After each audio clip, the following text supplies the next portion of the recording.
So, and Keith, just to introduce myself to you, I've recently taken on the role of editor and curator of Odyssey Magazine, which is a nearly 50-year-old magazine here in South Africa, focused on exploring consciousness. And I'm only the fifth editor in almost 50 years, which is kind of wild.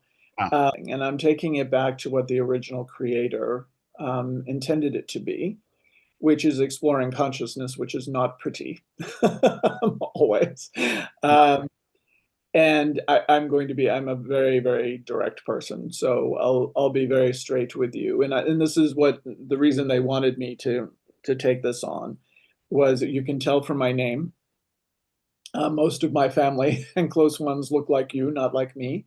I live a fairly Zulu life, which is an interesting thing. And there was a great lack of creativity. And to me, creativity is consciousness in motion. I made my first animated film when I was 11 years old, Keith. So you know, what you do is very much what I love. And I really believe that Africa generally, and South Africa specifically, one of our greatest strengths is storytelling.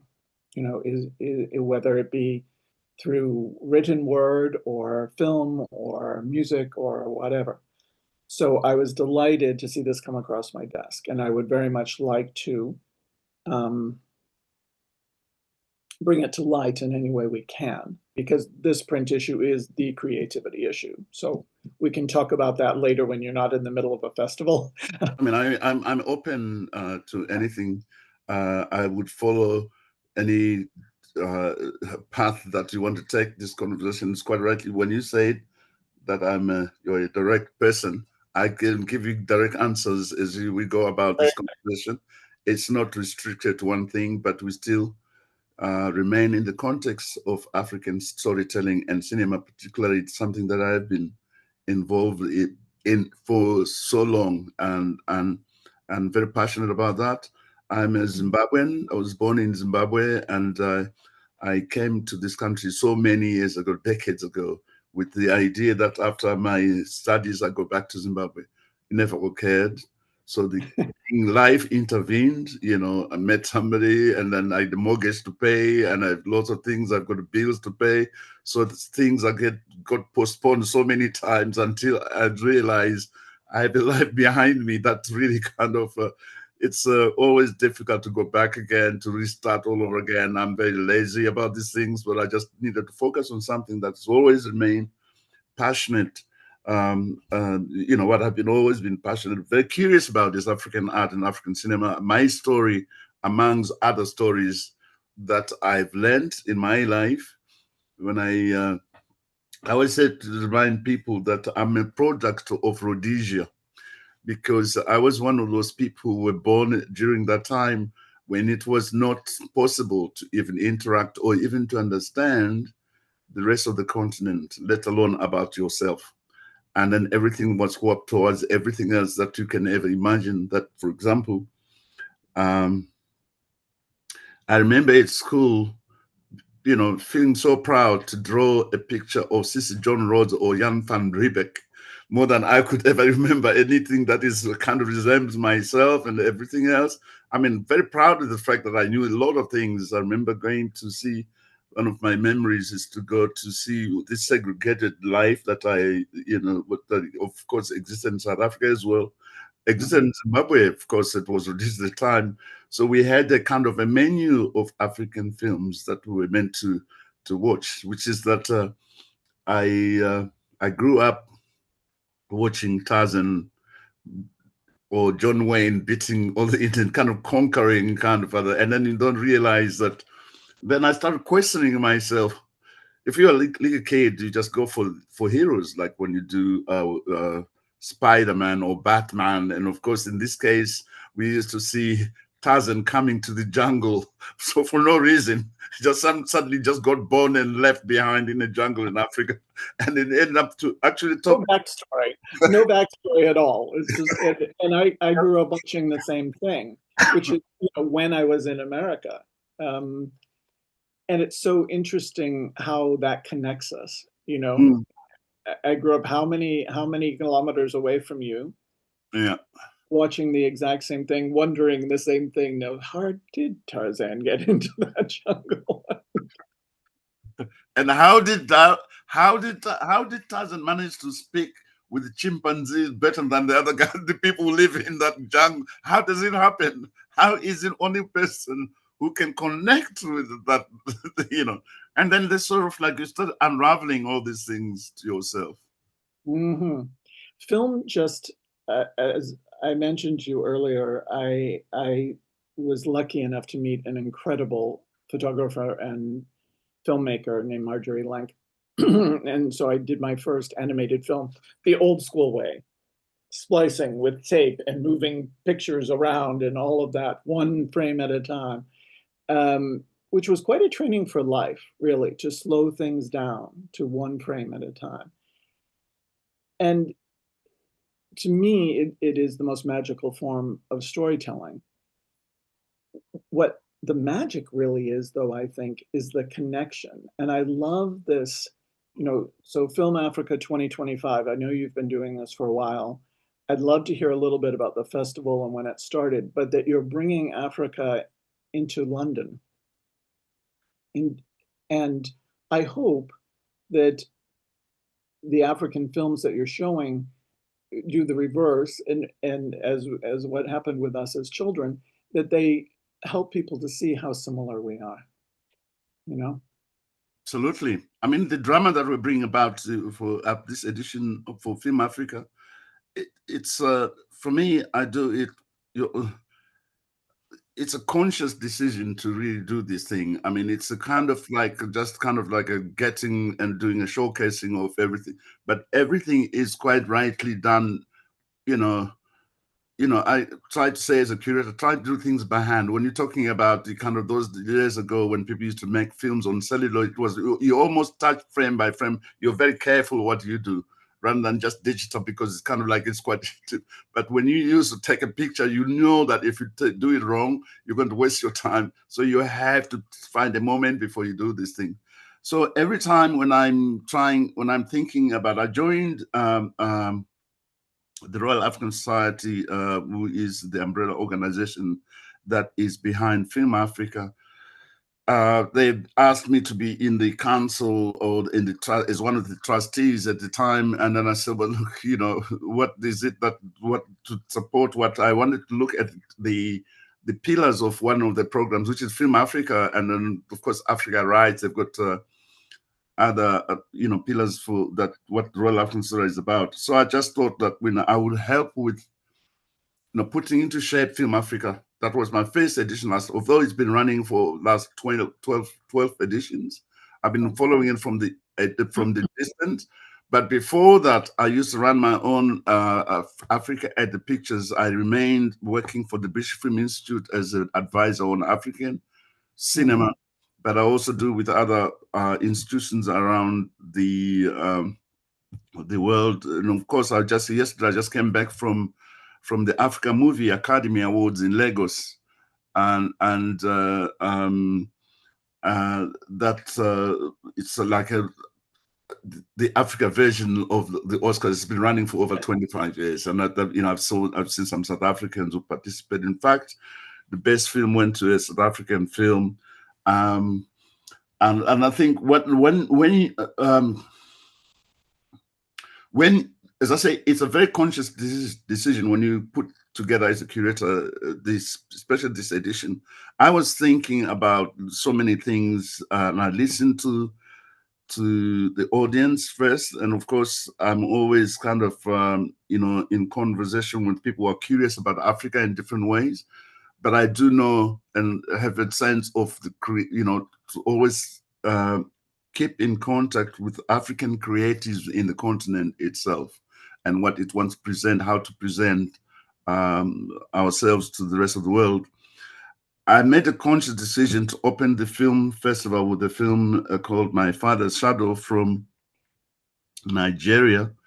And then, of course, it has co-production. The first film that from Nigeria has got co-production agreement with the United Kingdom and Nigeria. Of course, it's quite is quite important. It's the first film that was selected on the one of the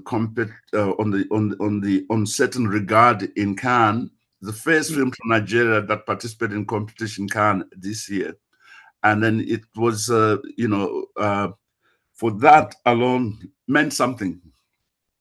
And of course, yeah, I mean, that is just a phenomenal inroad having been made.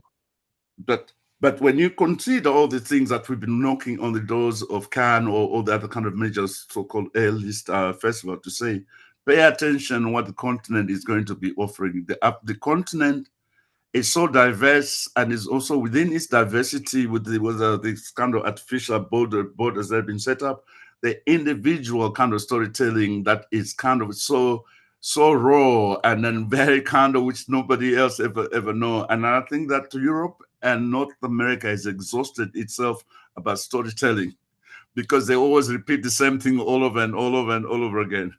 Okay, this is my main area that I'm really curious to talk to you about, because I've been here in South Africa 10 years. Like you, I came on vacation and I'm still here 10 years and permanent resident and about to become a citizen. So I understand your background as well. There is something about this place. Here's the thing.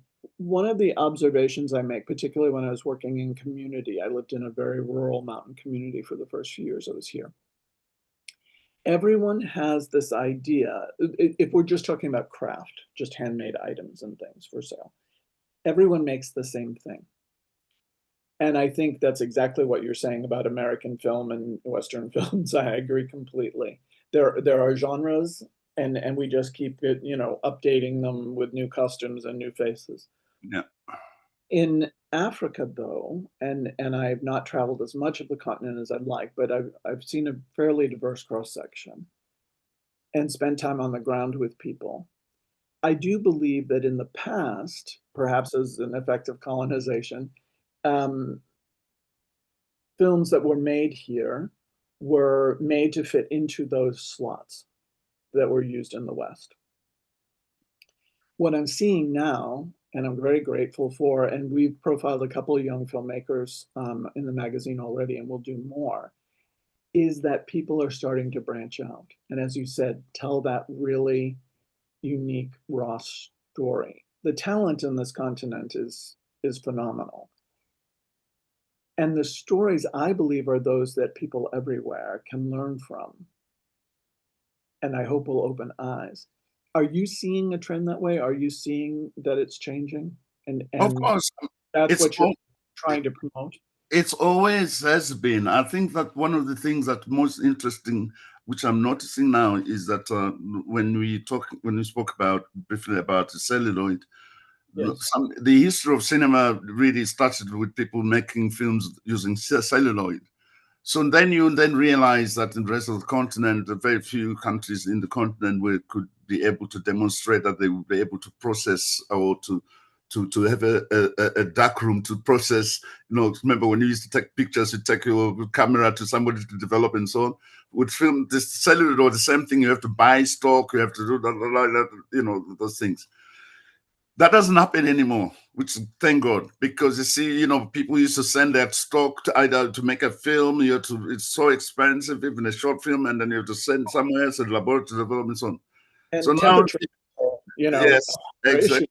So when digital technology intervened, I started seeing quite lots of interesting kind of independence, kind of like anybody who's got a good camera, good smartphone, whatever it is, and a really good computer to edit and so on. You don't have to worry about rush. So you can actually make a film that actually that gave them the tools for be able to have that independent to say no, there's no longer this kind of you're no longer going to be restricted in making films. It levels the playing ground. It does. So therefore, then you have to start going back again to learn the process of making films. It's quite story. To tell a story is just a universe. Everyone dreams. Film is about dreaming. It's a so simple thing to do. It's not particularly something that somebody who's an expert of. Storytelling is a lived experience or imagined experience or dream world. You are the only person who dreams that. You are the only person who see that. You're the only person.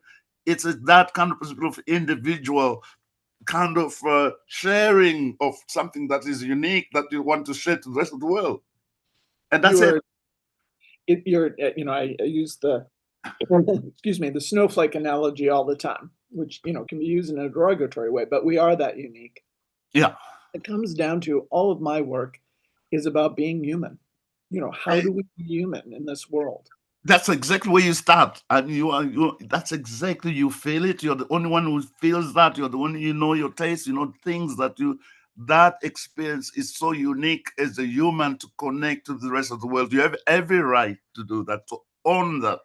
You have the ownership of things like that is so unique among all of us, and give us everyone a chance so that we all end up benefiting from what we miss. Just, I mean, we have to thrive to the possibility of a world that we allow all multiple voices, multiple visions, and then make it so possible for us to really kind of like process and look at the world. And of course, the continent is being left so much so behind. The invention of cinema was 1895 when Lumiere brothers started this whole thing. And I remember at the centenary of cinema in 1995, 100 years of cinema in 1995, when then Martin Scorsese started this World Cinema Project that was kind of restored, and then find out that there was very little that had been done in the continent, reconnecting of what had been happening, like a survey of the continent of Africa, which is, this is an ongoing work, of course, which I'm also involved in. It is that we all benefit if we look around and to every, I mean, we don't, it's this monocultural existence which is coming from the idea of Hollywood that it's set at its side, because it's kind of the dominance and the hegemony, the arrogance of it. It's sad. It's very, very sad to Look, a lot of I'm an intuitive and, all of that, and a lot of my work is on the soul level. I don't think we all came to this planet to be the same, or to be afraid of everyone who doesn't look exactly like us and sound exactly like us. And so I believe, the purpose of, I look at coming to Earth as kind of an extreme sport, a really tough game that only very brave souls take on. And if we're here, then why not learn everything we can from each other? Why not explore? Why not, and if we look at society now, I was born in 1961. A lot has changed. People are, you know, whether it's about sexual orientation or gender identity, or however you want to categorize it, people are more and more able to be who they are instead of who they're told to be. And for me, film is just window after window after window into what is possible, which is why I really want to talk with you and to help promote this festival so that people are aware of it, but also to thank you, for the work you do. Well, And thank you for, no, honestly, thank you. I mean, I'm always open to this conversation, because sometimes when you are kind of like floating, thinking about, it's a collective, for me, I look at it as a conversation among all of us to open up. You do your work, I'm doing my stuff, the filmmakers do the things, and then really engaging. And so that we have an ownership of this space of the continent, because if you don't do it, then you have somebody parachuting from the United Kingdom and going and actually so decide, and also not only that, but they will never ever make that effort, that extra legwork to be able to connect with what's going on in the continent. I remember when I was also first time when I was being able to, my music kind of varies. Like, for example, if I hear Abdullah Ibrahim's kind of idea of jazz, which is really kind of like he worked with all these kind of biggest jazz music, but actually came out with this unique sound of South Africa, unique in jazz. Well, I adore his music. It's very primal. It touches something in you, I think. This is it, but it's still jazz, but that's what it's all Yeah. about. You use this medium to express. We know that you can, the cinema, that's what it is. Mhm. Engage it with where you can actually find a path to tell your very singular story that is about yourself, wherever you are on this planet. It goes back to if we look at it on an individual basis. I often will, when I'm working with people, tell them, if you don't show the world who you are, how can you really feel you belong? How can you feel loved? How, if you're wearing mask after mask after mask or sitting in boxes. And it's the same, I think, with the creative and as much as the country and the continent. If we don't, okay, so I grew up in the US and spent time in Europe and in the UK. Yeah. The ideas that people have about South Africa and Africa, well, first of all, they don't understand South Africa versus Africa. So let's just start there. Yeah. And I was living up in the bush, right? When I first came, I didn't say I was going to live here. As time went on, people figured it out. And I got a lot of messages from very educated, well-traveled people, mind you. Are you all right? Do you have everything you need? And I said, sure, I'm fine. I'm happy as a clam. What do you mean? And I can't tell, like at least 6 people said this to me, Keith. Well, do you have like enough toothpaste and things like that?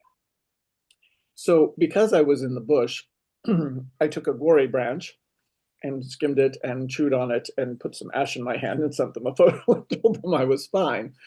I could have gone 45 minutes down the road and, and picked up some Crest. Well, but that's pretty fundamental, you know? And if it works in the reverse because look, people in South Africa think, maybe not so much recently, but think that the US is, streets of gold and all of that kind of thing. Yeah. And I must say, America's ports are showing in a big way these days. But if we don't make film that is true to who we are, to what Africa is, how can we expect anyone to really understand who we are? Exactly that. Exactly that. I'll tell you what. One of the things I've always said to some people, say, listen, sometimes you always, doesn't matter what part of the world you come from, you always assume that you've been to the United States because you recognize the yellow taxis in New York, or you might think that it's there on the film after you just assume that's what it is. You just always know, and this kind of really, what you always assume, because that's what cinema has done over the years. You know, Mm. it's an advertising, or sometimes the commercial takes it another level, and assuming that's what it is to shape and kind of trying to think that this is Europe and North America is kind of like this little tinsel town what everyone should go and die for, people trying to, and then you then come to the reality. Actually, it's not as bad. It's not as what you thought that it was. There was a woman, I was at this retreat in New Mexico, and she was coming in from Australia. She'd never been to the US before. And she transferred, to this quite small airport outside, I guess, in Albuquerque. And I picked her up, and she's looking around, and she's like, this doesn't really look like America. Well, no, it doesn't look like New York, but New York is this very small island in the middle of a very small state, in the middle of, one region of the US. Yeah. Anyway, so I guess film, as much as film can give us hope and make us curious and all of that, it also educates us, I hope. No, of course. I mean, when you talk about Albuquerque, my son, in fact, he just graduated. He was 18. He went to UWC in Albuquerque, and then we were driving from Albuquerque to go to his school and pass through, went to Santa Fe and other, and looking at the kind of, it's like, I just kept on saying to my wife, actually, Different planet. you know, and yes, quite rightly. I mean, it is that sometimes doesn't exist in different ways, but cinema does open up to possibilities, especially in a continent that's, as I say, from time to time, is largely ignored in this space. And then we, with Film Africa itself, kind of trying to, as I say, I'm very deliberate. This year's edition is kind of, we talk about the continent, not just as people imagine it. I look at its regional kind of content. We have films from the Maghreb, the North Africa part of Africa, West Africa, and in Southern Africa, and of course, East Africa. And of course, our also conversation, which is some of the things that I'm very interested in. I'm always kind of creating collateral events, which is that I have a symposium on African cinema and liberation, things about memory about African cinema. We are bringing about people talking about the memory of African cinema, put everything in the context so that you have to have, I just want to orientate people a little bit, And I keep repeating, there's a story that I always repeating. Now, some years ago, I went to Cannes Film Festival when we met this young Angolan filmmaker who was there, invited to come and pitch his story to 5 kind of producers in Cannes. As they do, they kind of, you have 15 minutes to pitch your story and then you're gone. 15 minutes, you have your kind of tell us what you think. No pressure. So there you go. So before you open his mouth about it, very specific, and then he said to me, so the following day, I just kind of saw him on the distance and said, how did it go? He looked so deflated because he ended up saying to me, the first 10 minutes, he ended up having to explain to this panel where Angola was and explaining where the nuances about before he even went to the story. This is what it is. So you have that. So the most important thing is that people kind of override Africa without actually thinking. It's not a singular country. It's not just. It's a huge. It's going to read the possibilities of those things about that should be stopped. So when we consciously put this architecture of our program, it's really being very conscious. Also, not only that touches on short films and the different genres. Animation, futurism, and document, all those kind of aspects of in different parts of the continent. And I think that of course, from time to time, I also learn from what's going on from all the storytellers in continent. I read a lot of African literature, for example. I always wonder, one day we need to have a way to get all these stories, to migrate them onto the screen, to find them some really, you can have these little gems of films that really are coming from the stories that I read all the time, the music that I listen to from across the continent, the combination of that drama that is produced by artists around the continent itself, artists producing extraordinary work, extraordinary. And then, as I say, filmmaking should be the same. The work of artists, musicians, or whatever it is, it's really so unique for given to all the kind of talented storytellers that we have amongst us. That also had to kind of there's no way that should not. It's on everyone's DNA. Filmmaking should be. People should have access to that. It is in the DNA, and it's such. I feel like this just having taken on, the editorship and curation of this magazine. It's such a beautiful kaleidoscope. There's just so much, to bring to the world. And one of my personal missions with Odyssey is to show the world what Africa really is, what South Africa really is. So I stand next to you in a much smaller scale, but wholeheartedly with you on that. I'm curious, Keith. We have a number of new young creatives who are, following us and associated with us. And I would be beheaded very quickly if I didn't ask you this. What advice do you have for these incredible storytellers, rising in Africa, and how to get their work seen? Well, first of all, I mean, I think that I'm not talented, but I'm always responding to what I see from about those people who are, got, who are talented and young. This is a story. The process is that it takes some time, to make a film. To really, it is that patience. I mean, you have to have somebody who's determined to go there time and time. There will be a lot of rejections, of course, by wanting to look at support from different sources and so on. There's always going to be that. That's the nature of.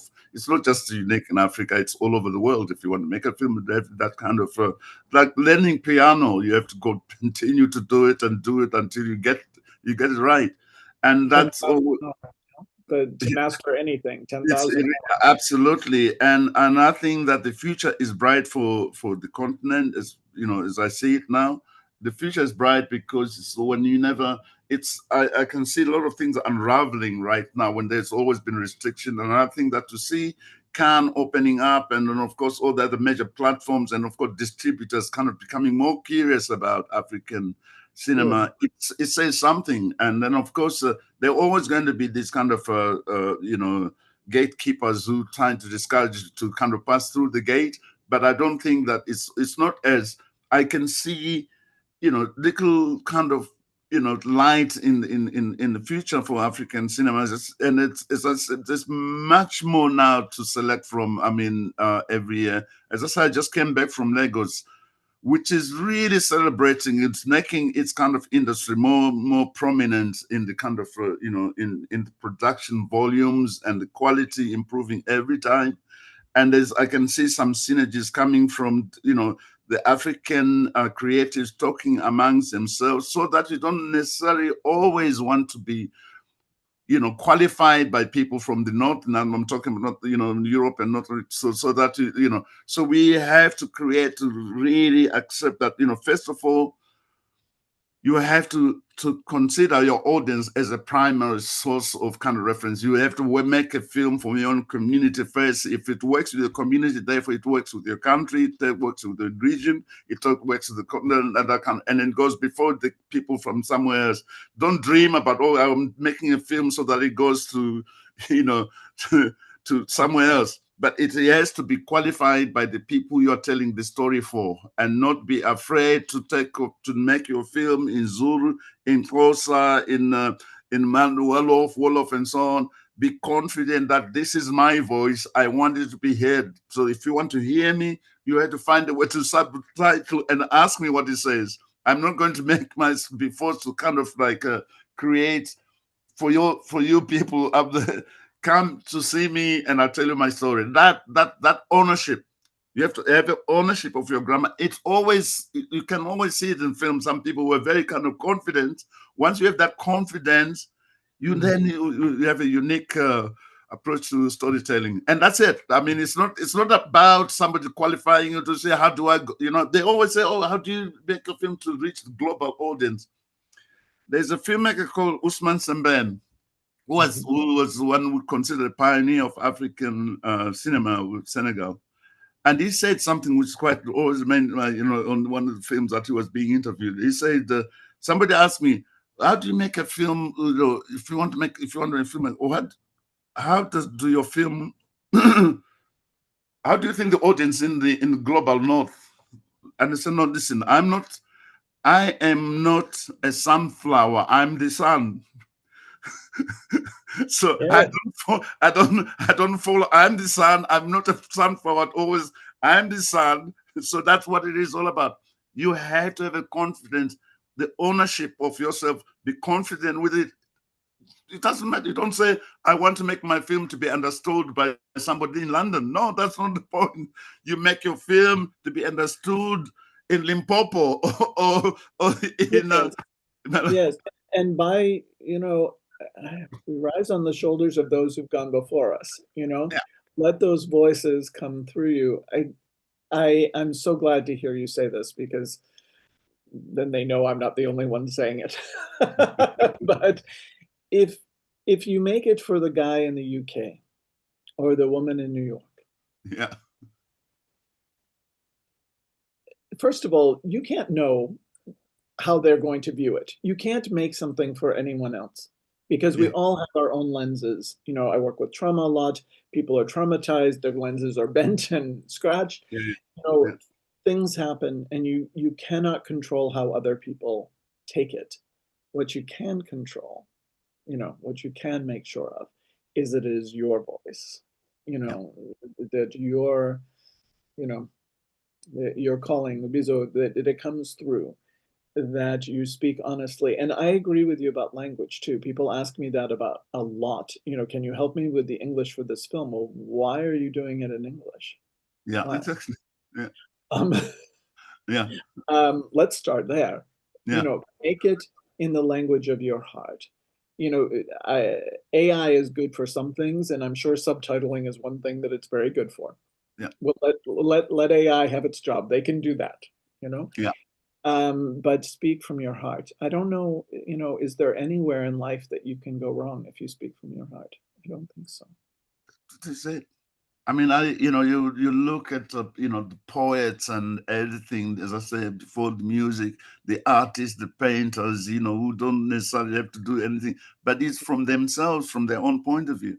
And I think that for me, and as I say, as I see more and more young or people of young generation are embracing digital technology, I'm seeing some kind of a departure from film that is, subscribers. Some people who kind of want to intervene, and I think that alone is should be the future for not just African cinema but world cinema. And I think that it's kind of we all, stand to gain from that, the multiplicity of voices and of course the colors, what we see, and then the stories that are coming. And I think that we're looking at really, I mean, I was seeing films, a short film that I saw from Egypt, for example, and of course seeing all the kind of story documentary from Lesotho. It's kind of amazing. They take things in that kind of very unique, they're kind of creating that space which they've owned at the they own the ground, and of course they where they shoot, and also the environment and the people they talk to. And I think that's what's most important for me. And if I would talk to young generation, say, build on that, build up the confidence. Don't wait for somebody to qualify you. It's not necessary. We always create our own places of celebration, for example. That's why I'm always kind of encouraging this kind of collaborative possibilities between filmmakers in the continent before they kind of either cross the Atlantic or even to cross the Mediterranean. It's not it is important to address what's at home first, and then we engage with that, and that also can build an audience first from home, and then of course people come to see you curious about you. I learned about Italian neorealism, for example, but curious about looking at, because I was directed to say this, and this is the different movements of cinema, kind of first cinema or second cinema, third cinema, for example, and looking at different places of the world, whether Indian cinema, Chinese cinema, that kind of thing. It just can see everything kind of brings a menu or something completely different, which is not sort of like to run away from that hegemony of the models that really dominates the cinema, or whether it's Hollywood or whether it's the European cinema, whatever it is. But you see, there are kind of places where you find stories that are done by the majority of people in the world, which people have been paying less attention. But I think that as I say, the future for Africa is bright, and yeah, that's the purpose of Film Africa. It's kind of trying to engage this kind of discourse, and of course to to talk about something that um, this part of the world misses about African storytelling. And all that comes up is Magwande, you know? May there be more and more. Yeah, Uh, and may people really hear this, that to to start with their own voice and build out, that's what the world needs. That's really what the world wants. There's enough on Netflix that we can fall asleep to. yeah, Uh, you know, let's make something new, and let's show people who we are. So that you're doing that through Film Africa is a blessing to us all. Um, Thank you from all of us, and thanks for taking the time. Oh, thank you. Thank you. I really No, appreciate it. really, Christa, thank you for the conversation.